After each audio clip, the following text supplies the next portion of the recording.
అపోస్తలుల కార్యముల గ్రంథం 9వ అధ్యాయం. అపోస్తలుల కార్యముల గ్రంథం 9వ అధ్యాయం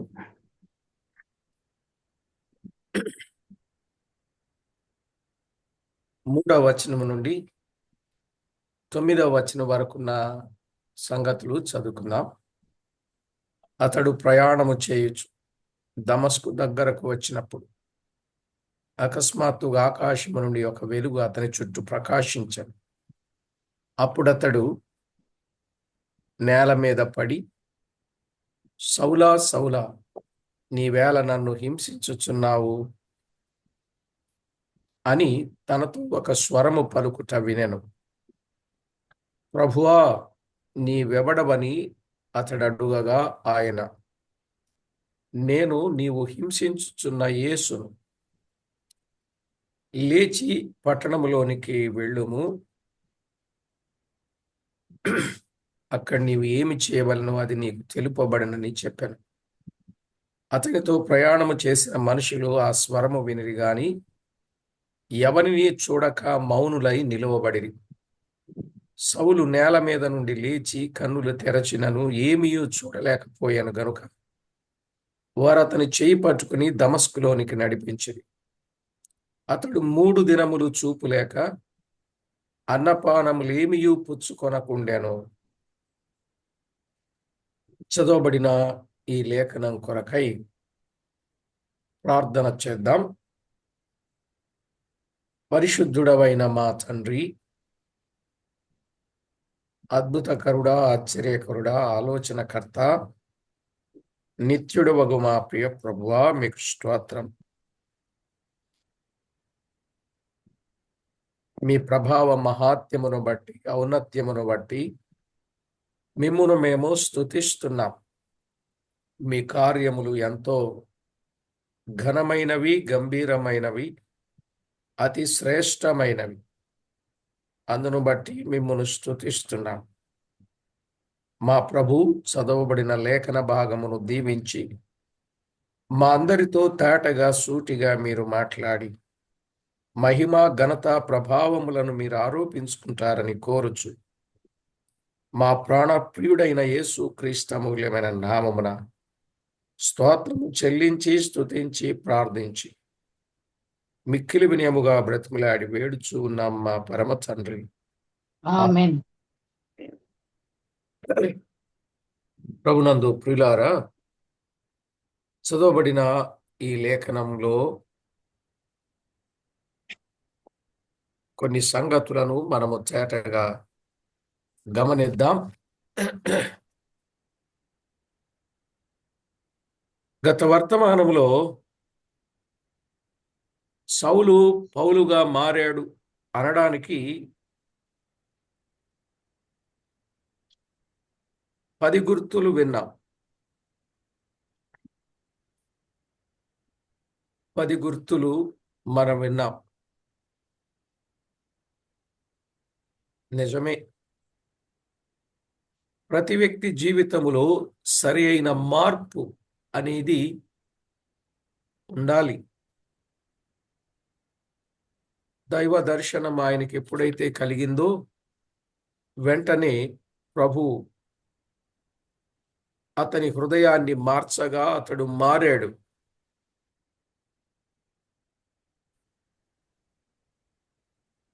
మారకుండా ఉండుట మంచిది కాదు.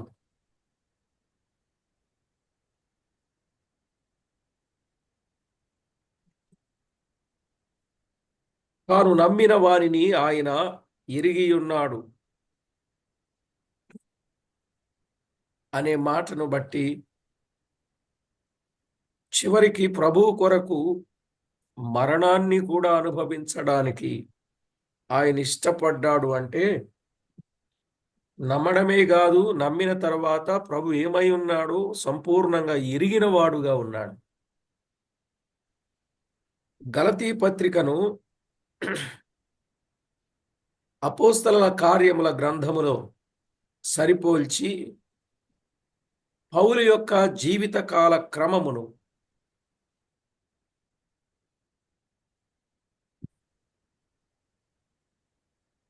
మనం ఆలోచన చేస్తే కొన్ని విషయాలు దానికి దీనికి పొందుపరచవచ్చు. పౌలు క్రీస్తు శకం 35వ సంవత్సరమున మారు మనసు పొందాడు. తరువాత 3 సంవత్సరములు దీర్ఘకాలం అరేబియా అరణ్యములో గడిపాడు. 35వ సంవత్సరమున మారు మనసు పొంది 3 సంవత్సరాలు దీర్ఘకాలం అరేబియా అరణ్యములో గడిపాడు. అప్పుడు ప్రభువే స్వయముగా ఆయనకు కొన్ని విషయాలు నేర్పించాడు. తరువాత క్రీస్తు శకం 38వ సంవత్సరము తిరిగి యెరూషలేమునకు వచ్చెను అనే మాట 9వ అధ్యాయం 26వ వచనంలో చూస్తాం. 9వ అధ్యాయం 26వ వచనంలో అపోస్తలుల కార్యముల గ్రంథములో అరేబియాకు పోయిన విషయము ప్రస్తావించబడకపోయినను సౌలు మారు మనసు బాప్తిస్మము 9:18 ఆ వచనములో మారు మనసు బాప్తిస్మము పొంది తిరిగి యెరూషలేమునకు వచ్చిన మధ్యకాలములో అరేబియాకు వెళ్ళియుండును. క్రీస్తు శకం 38వ సంవత్సరంలో పౌలు తార్సులోని తన స్వగృహమునకు వెళ్ళినట్లుగా చూస్తాం. 9వ అధ్యాయం 30-31 వచనం. ఆయన స్వగృహానికి వెళ్ళాడు.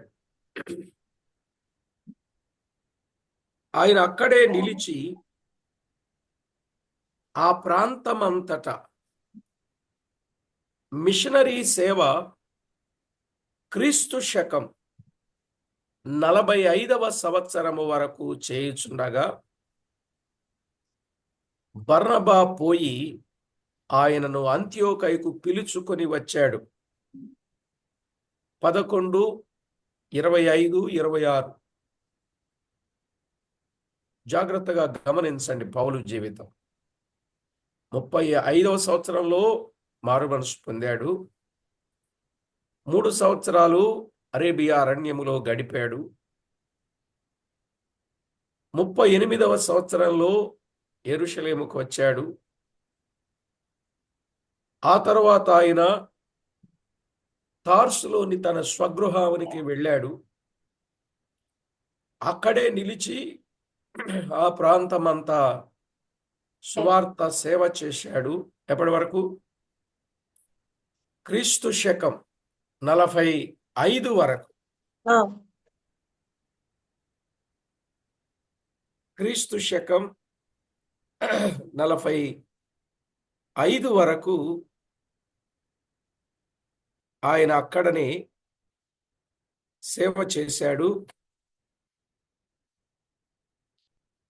ఆ తర్వాత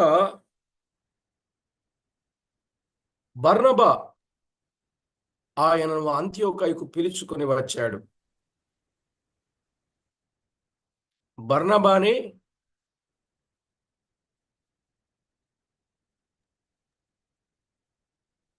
పౌలును శిష్యులకు పరిచయం చేసినవాడు. అప్పుడు యెరూషలేములో సంఘం చాలా అభివృద్ధి చెందుచూ ఉండెను. యెరూషలేమునకు ఉత్తరమున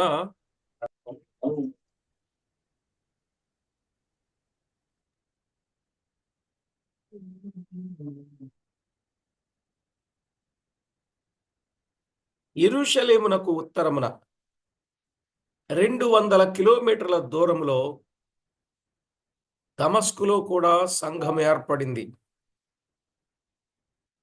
యెరూషలేమునకు దమస్కునకు 200 కిలోమీటర్లు. అక్కడ కూడా సంఘం ఏర్పడింది. సౌలు యెరూషలేము సంఘమును నాశనము చేయుటయే కాక దమస్కులోనున్న విశ్వాసులను కూడా హింసించుటకు ప్రధాన యాజకుని యొద్ద అధికార పత్రం తీసుకొని దమస్కునకు ప్రయాణమైన సంగతి మనం ఎరుగుదు. ఆ మాటలు 9వ అధ్యాయం 1-3 వచనాల్లో మనం చూశాం కదా.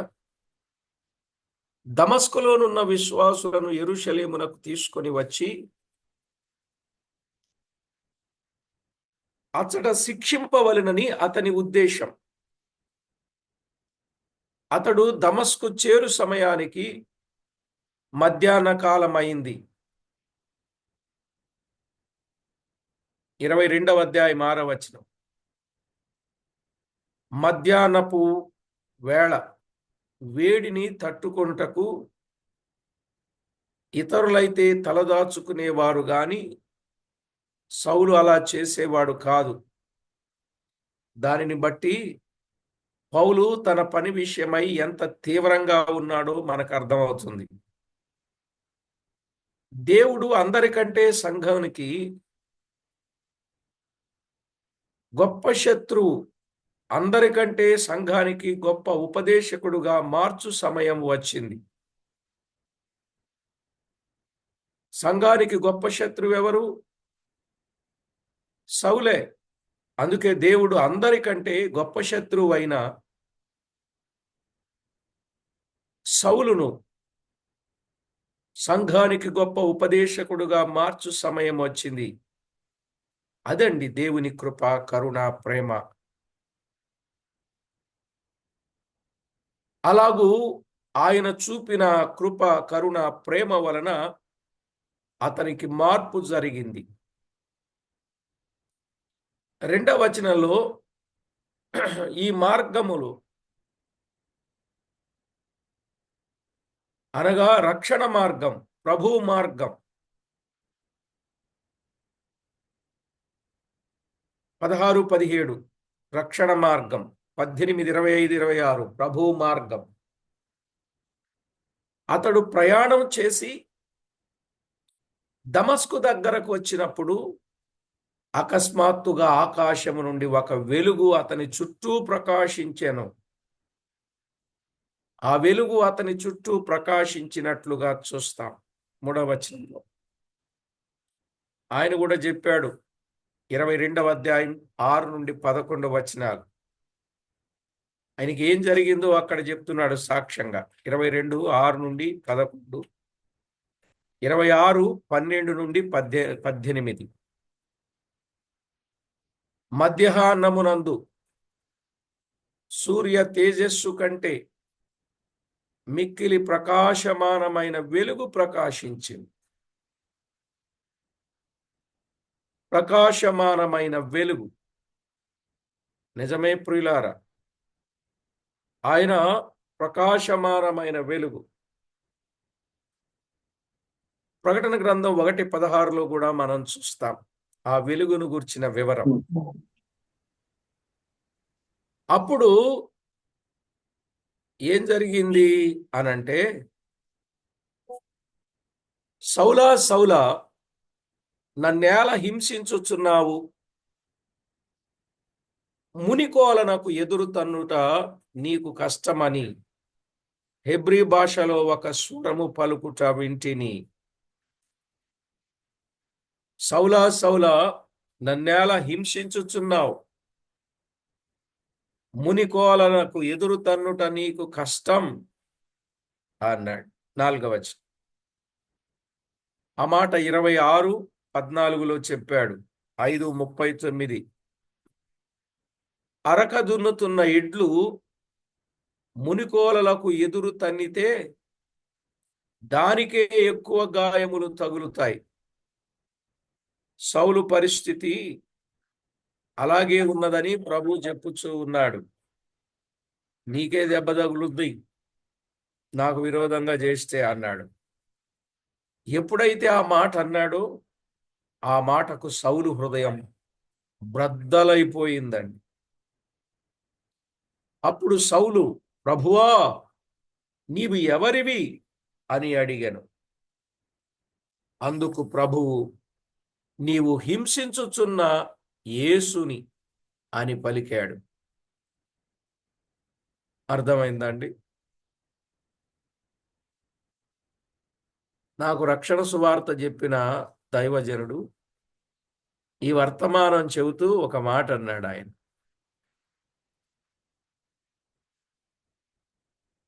సౌలా సౌలా ఈవేళ నన్ను హింసించుచున్నావు అనే మాట ఆ భాగంలో మనం చూసినప్పుడు ప్రభువా 5వ వచనంలో ప్రభువా నీవెవడవని అతడు అడుగగా నీవెవడవు అని అడిగాడు. ఆయన చెప్పిన మాట ఏంటంటే నీవు ఎవడవు అని గౌరవం లేకుండా మాట్లాడి ఎవడంటే అన్నాడు కానీ ప్రభు అన్నాడు, అది సంతోషం అనిపించింది ప్రభువుకి అన్నాడు ఆయన. మీకు అర్థమైందండి? నువ్వు ఎవడవు అంటే అన్నాడు కానీ ప్రభు అని నోటితో ఒప్పుకున్నాడు, అది చాలు ప్రభువుకి అన్నాడు ఆయన.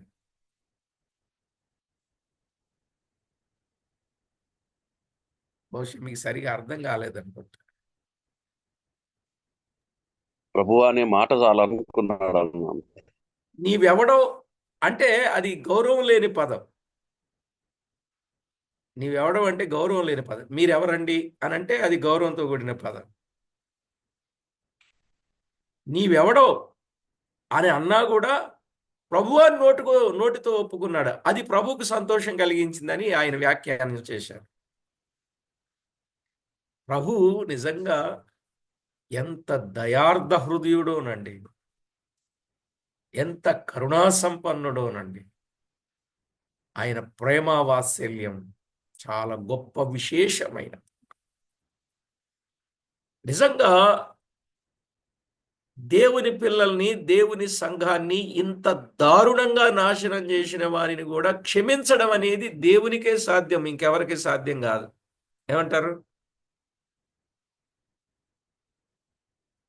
ఆయన సంఘాన్ని పట్టినవాడు, ముట్టినవాడు ఆయన్ని బాధ పెట్టినట్లే కదండి.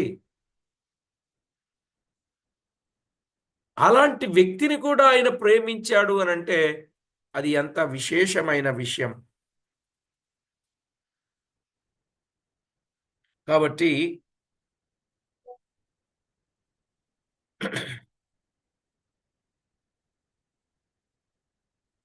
నీవు హింసించుచున్న యేసుని అని చెప్పాడండి ప్రభు. నీవు హింసిస్తున్నావే ఆయన నేనయ్యా నేను అని చెప్పాడు. అందుకు ఆయన 22వ అధ్యాయం 8వ వచనం, 22:8 నజరేయుడగు యేసుని అని చెప్పాడు. నజరేయుడైన యేసు ఆయన ఎవరండి?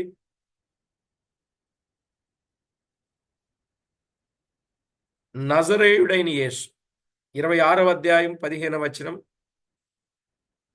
26వ అధ్యాయం 15వ వచనం, 26వ అధ్యాయం 9వ వచనం కూడా ఆయన పునరుత్థానుడైన యేసు ప్రభువు.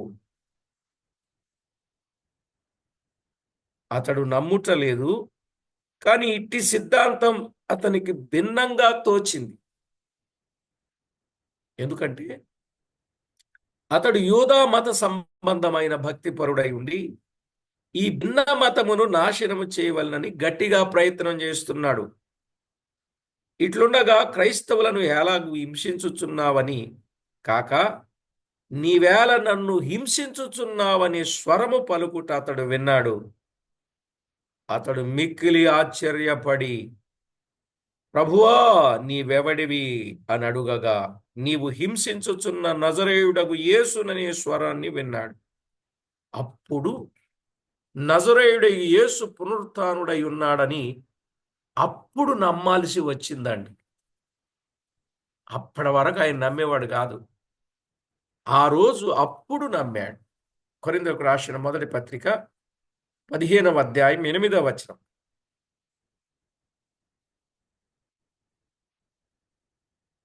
కొరింథీయులకు రాసిన మొదటి పత్రిక 15వ అధ్యాయం 8వ వచనం. క్రైస్తవులను హింసించుట క్రీస్తుని హింసించుటే అని వారికి వ్యతిరేకముగా ఏది చేసినా ఆయనకు వ్యతిరేకముగా చేసినట్లేనని, క్రైస్తవులు క్రీస్తు శరీరమని, ఆ శరీరమునకు ఆయన శిరస్సు అని అతనికి అర్థమైందండి. అప్పుడు మరలా చెప్పున, క్రైస్తవులను హింసించుట క్రీస్తును హింసించుటే.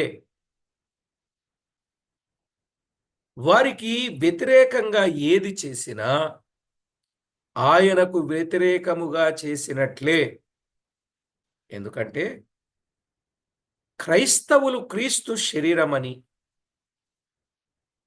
క్రైస్తవులెవరు? క్రీస్తు శరీరమని. ఆ శరీరమునకు ఆయన శిరస్సు అని అతనికి అర్థమైంది. కొరింథీయులకు రాసిన మొదటి పత్రిక 12, 13 వచనాలు. 12, 13 వచనాలు. ఎఫెసీ పత్రిక 1, 22, 23 వచనాలు. 1, 22, 23 వచనాలు. కొలసై 1:18. 1:18. శరీరాన్ని లేక దానిలో ఏ వ్యక్తినైనా హింసించే సమయములో శిరస్సును హింసించకపోవడం అసాధ్యం. ఆ తర్వాత ఆయన దాసులకు ఏది చేసినా ఆయనకు చేసినట్లే అని బోధించాడు. ఆయన దాసులకు ఏది చేసినా ఆయనకు చేసినట్లే. నిజమే, ఇప్పుడు చాలా మంది సంఘాన్ని, దేవుని పిల్లల్ని ఇబ్బంది పెడుతున్నారు కదా. ఎవరికి ఇబ్బంది పెడుతున్నట్టు? దేవుణ్ణే ఇబ్బంది పెట్టినట్లు. రేపు దానికి ఉంటుంది శిక్ష.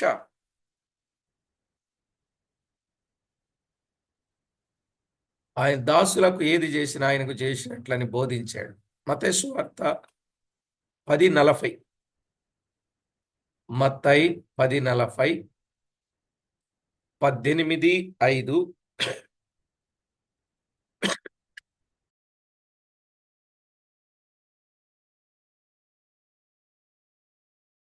18:5, 25, 40,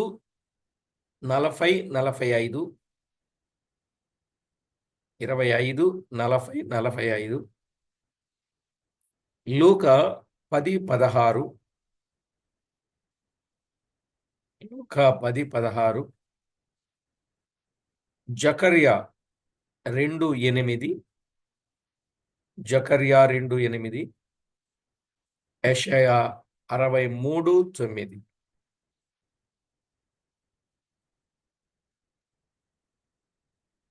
యెషయా 63:9. నజరేయుడని యేసుని అనే మాట వినగానే సౌలునకట ఎంతో కంగారు కలిగిపోయిందంట.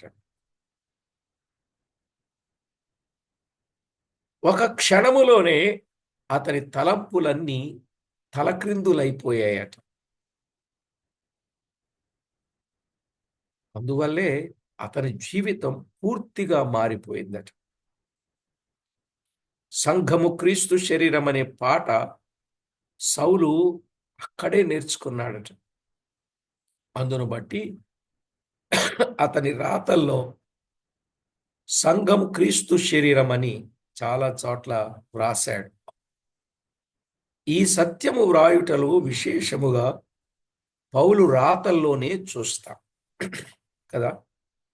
విశేషంగా పౌలు రాతల్లోనే కొరింథీ పత్రిక గాని, ఎఫెసీ పత్రిక గాని, కొలసై పత్రిక గాని, ఆయన రాసిన పత్రికలో ఎక్కువగా చూస్తాం. పట్టు విడువని ఈ గొప్ప హింసకుడు క్రైస్తవ్యము ఎడల గొప్ప పట్టుదల గలవాడుగా మారిపోయాడు. పట్టు విడువని ఈ గొప్ప హింసకుడు క్రైస్తవ్యము ఎడల గొప్ప పట్టుదల గలవాడుగా మారాడు. అందుకే ఒక పాట పాడతాం. నికరుడ అంతకుడను కాని పనులు చేసినాను, నికరుడ అంతకుడను కాని పనులు చేసినాను,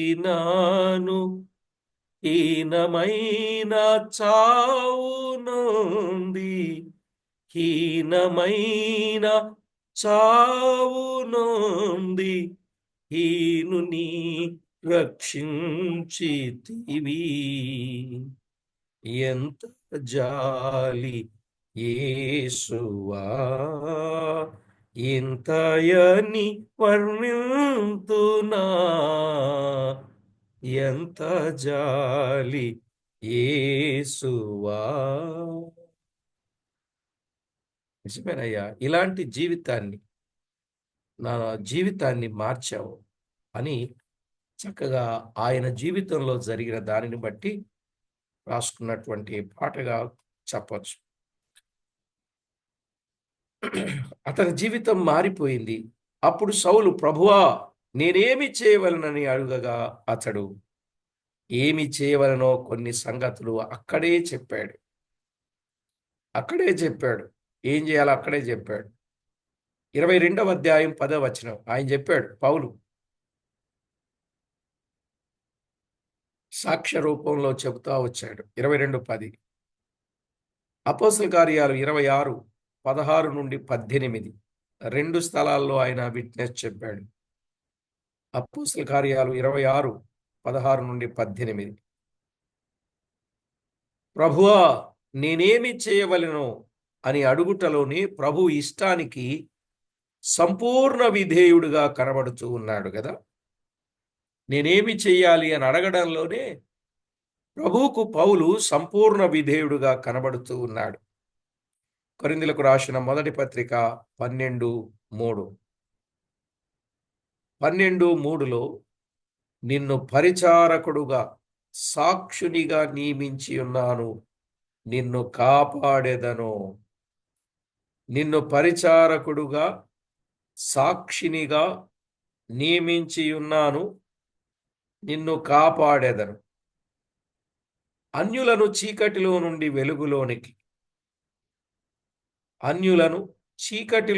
వెలుగులోనికి, సాతాను అధికారము నుండి దేవుని వైపునకు తిరిగి నా యందలి విశ్వాసము చేత పాపక్షమాపణ పొందునట్లుగా నిన్ను వారి వద్దకు పంపెదనని చెప్పాడు. చూశారా దేవుని ఉద్దేశం, సౌలును పౌలుగా మార్చడం. ప్రభువు పౌలునకు క్రీస్తు 35లో నేను నిన్ను వారి వద్దకు పంపెదను అని చెప్పాడు. దాని నెరవేర్పే 13వ అధ్యాయం 1 నుండి 4 వచనాలు. దాని నెరవేర్పే 13వ అధ్యాయం 1 నుంచి 4 వచనాలు. అంత్యోయ సంఘములో 5 మంది బోధకులు ఉన్నారు. ఆ 5 మంది బోధకులలో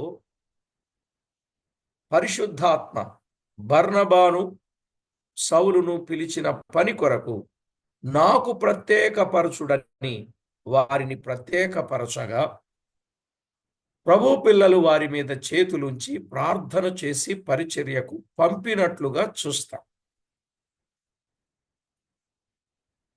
క్రీస్తు 47వ సంవత్సరములో పరిశుద్ధాత్మ అంత్యోకయ సంఘములో నుండి సేవకులను పంపించెను. ఎవరు పంపారు? పరిశుద్ధాత్మయే. ఎప్పుడు? క్రీస్తు శకం 47. క్రీస్తు శకం 47.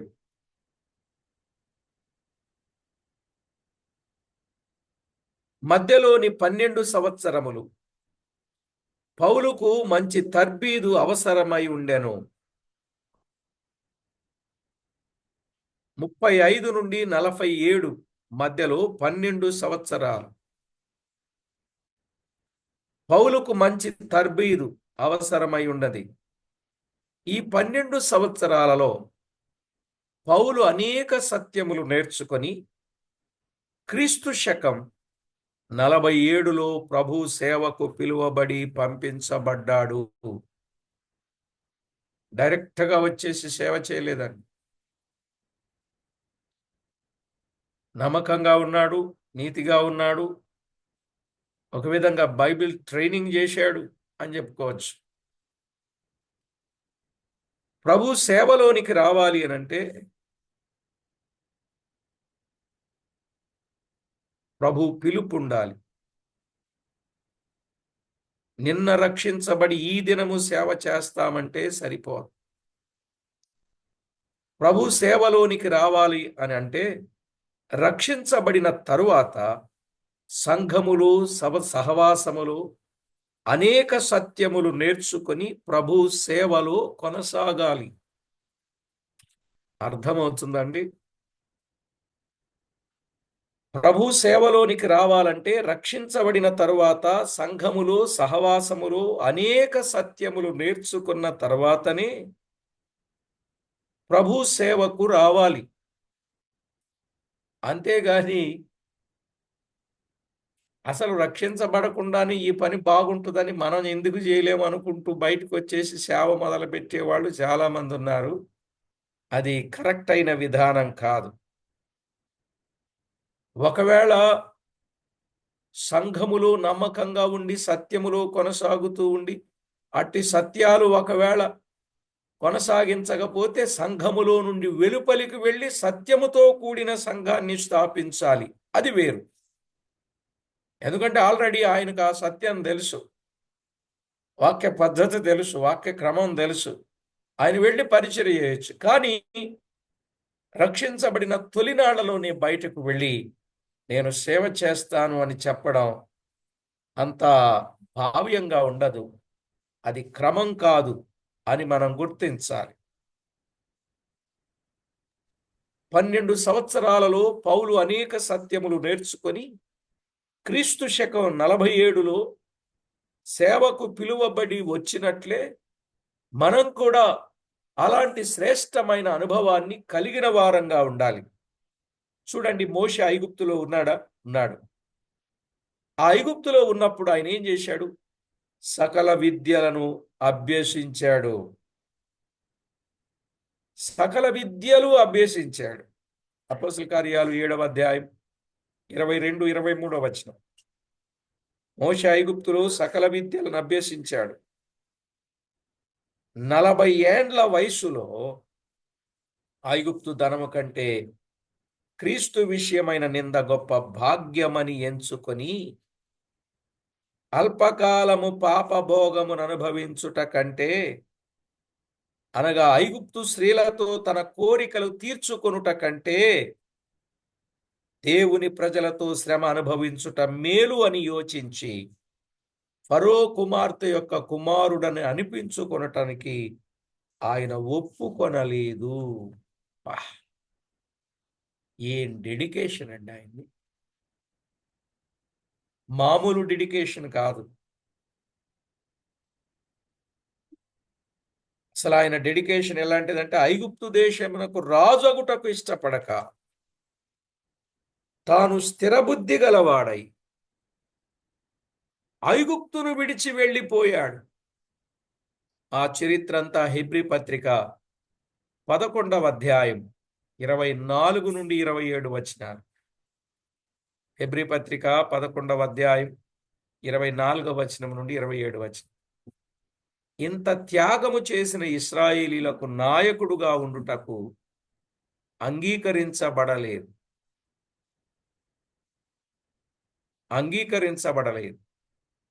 తాను అధికారినిగా రావాలనుకున్నాడు, కానీ సాధ్యపడలేదు. తాను అధికారిగా రావాలనుకున్నాడు కానీ సాధ్యపడలేదు. తరువాత మండుచున్న పొదలో దేవుడు పిలిచి మరలా 40 ఏండ్ల తర్వాత, అంటే 80 ఏండ్ల వయసులో దేవుడు ఆయనను అధికారిగా నియమించాడు. 80 ఏండ్ల వయసులో. అపోస్తల కార్యాలు 7వ అధ్యాయం, అపోస్తల కార్యములు 7వ అధ్యాయం 24 నుండి 35 వచనాలు. యెహోషువ కూడా మోషే దగ్గర 40 ఏండ్లు పరిచారకుడుగా ఉండి 80 ఏండ్ల వయసులో నాయకుడుగా నియమించబడ్డాడు. అర్థమైందా అండి?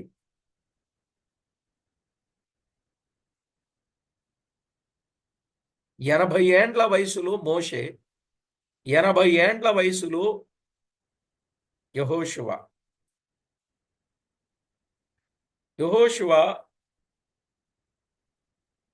మొదటి అధ్యాయం 1-3 వచనాలు.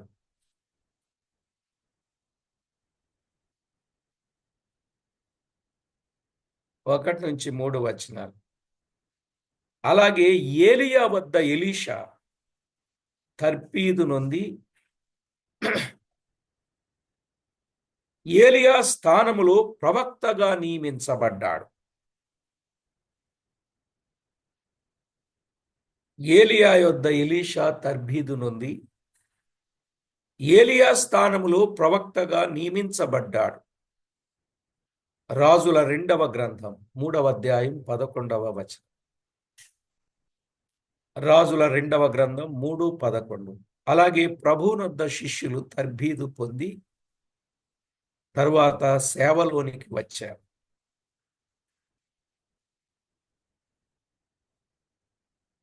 ప్రభు తన శిష్యులతో, నా వెంబడి రండి, నేను మిమ్మును మనుషులను పట్టు జాలరుగా చేయుదునని అన్నాడు. వారు ఆయనను వెంబడించారు, మనుషులు పట్టు జాలరులు అయ్యారు. మత్తయి సువార్త 4:18-22.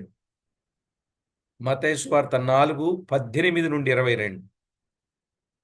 11వ అధ్యాయం 29 మరియు 33. 29 మరియు 33. నా కాడి ఎత్తుకొని నా యొద్ద నేర్చుకొనుడి అన్నాడు. అవునండి, నా కాడి ఎత్తుకొని నా యొద్ద నేర్చుకొనుడి అన్నాడు. అలాగున వారు ప్రభువును వెంబడించి నేర్చుకొని ప్రభు సేవలో అద్భుతముగా ఉపయోగపడ్డారు. నేడు మనం కూడా రక్షించబడిన తరువాత సంఘములో ప్రభు పాదాల యొద్ద ముందుగా అనుభవము కలిగిన దేవుని సేవకుల యొద్ద నేర్చుకొని ప్రభు సేవలో కొనసాగాలి.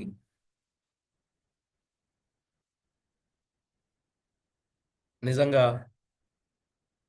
లాక్డౌన్ నుండి బ్రేక్ డౌన్ లేకుండా కేవలం నీల్ డౌన్తో సాధ్యమయ్యే ఈ పరిచర్యలో ఇన్ని సంవత్సరాలుగా మీరు ఎన్నో అనుభవాలు నేర్చుకుంటూ వస్తున్నారు. ఒక విధంగా ఇదే ఒక వేద శిక్షణ సహవాసం అని చెప్పొచ్చేమో. ఎన్ని సంవత్సరాలు దేవుని వాక్యాన్ని ఎంత విరివిగా నేర్చుకుంటున్నారో. వర్తమానం విని వ్రాసుకోవడమేనా, ఆ ప్రకారంగా ఏమైనా చేయడం ఉన్నదా, అది కూడా మనం పరీక్ష చేసుకోవాలి.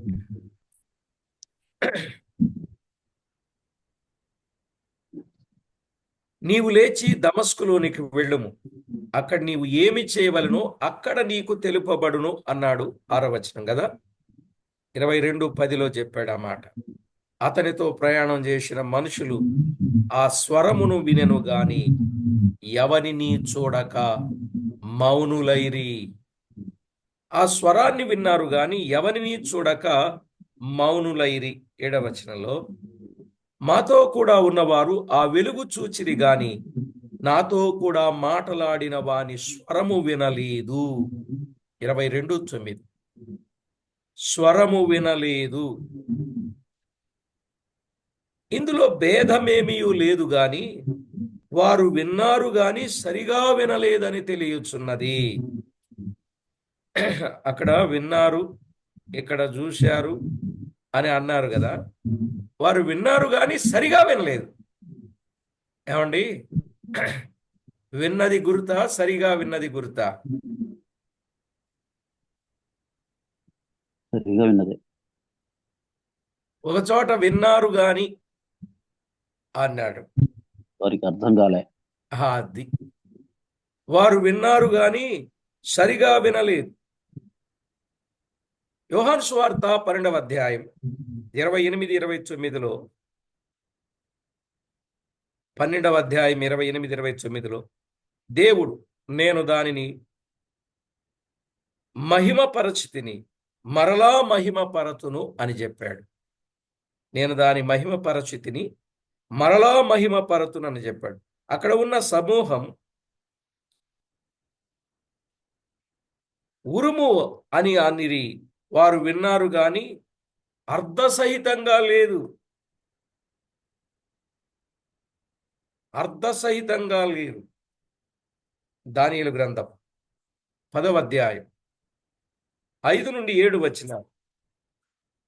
10వ అధ్యాయం 5 నుండి 7 వచనాలు. అక్కడ మనుషులు కంఠస్వరము విన్నారు గాని దర్శనం చూడక పారిపోయిరి అని తెలియచున్నది. ఎందుకంటే అది దేదీప్యమానమైన వెలుగండి.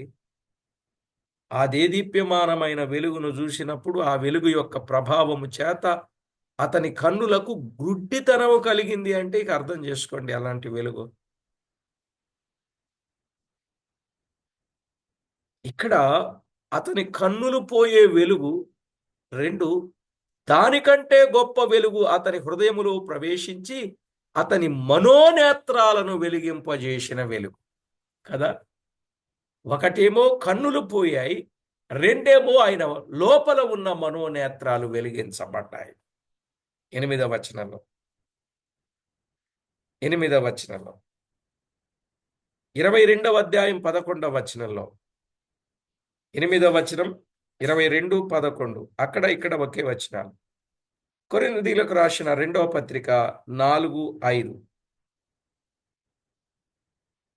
నేను నమ్మిన వారిని ఎరుగుదును అని చెప్పగా,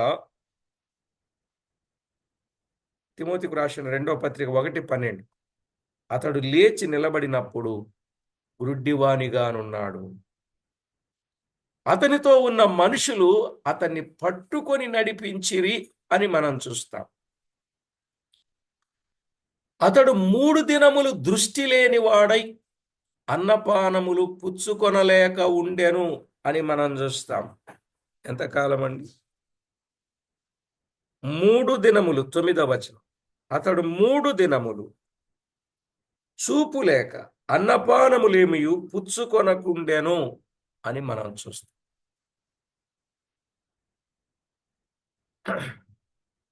అక్కడ ఇంకొక మాట వ్రాయబడింది.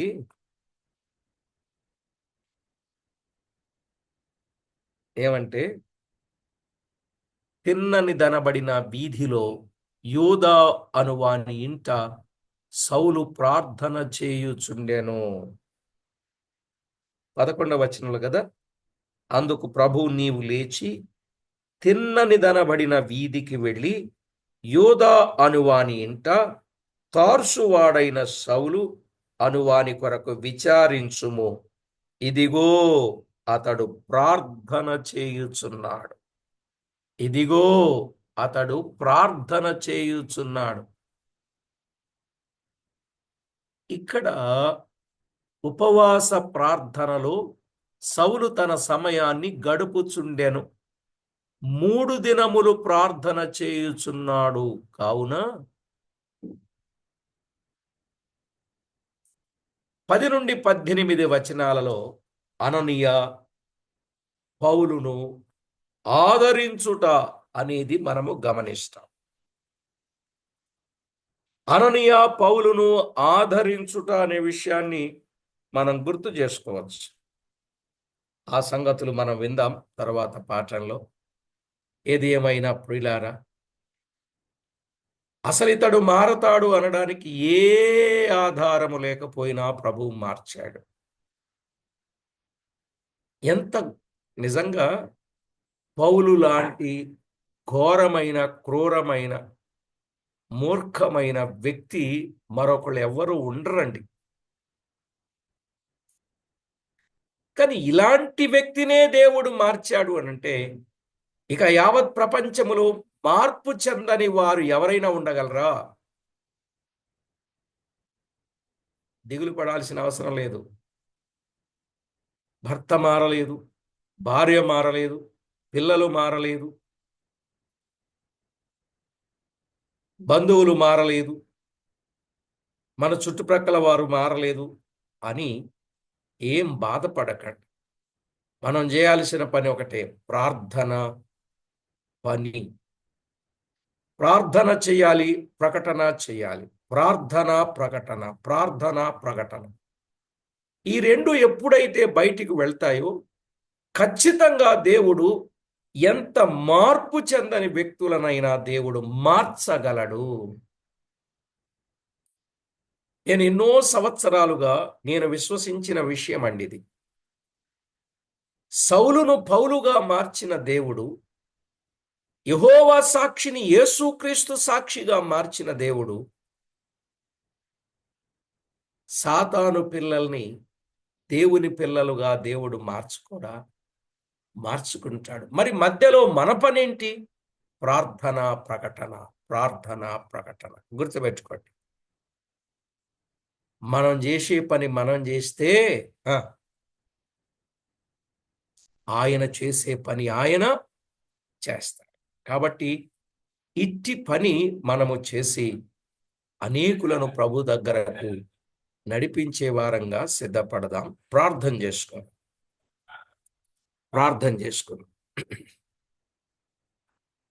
మహామహిమ కలిగిన మా దేవా, సర్వాధికారి అయిన మా ప్రియ ప్రభువా, మీ ఘననామానికి వందనములు, స్తోత్రములు, స్తుతులు చెల్లిస్తున్నాం. సౌలు అనే వ్యక్తి మార్పు చెందుతాడు అనడానికి ఏ ఆధారమును లేదు. కానీ మా ప్రభువా, మీకు అసాధ్యమైనది ఏమున్నది? మీకు సమస్తము సాధ్యం. గనుకనే సౌలును పౌలుగా మార్చారు.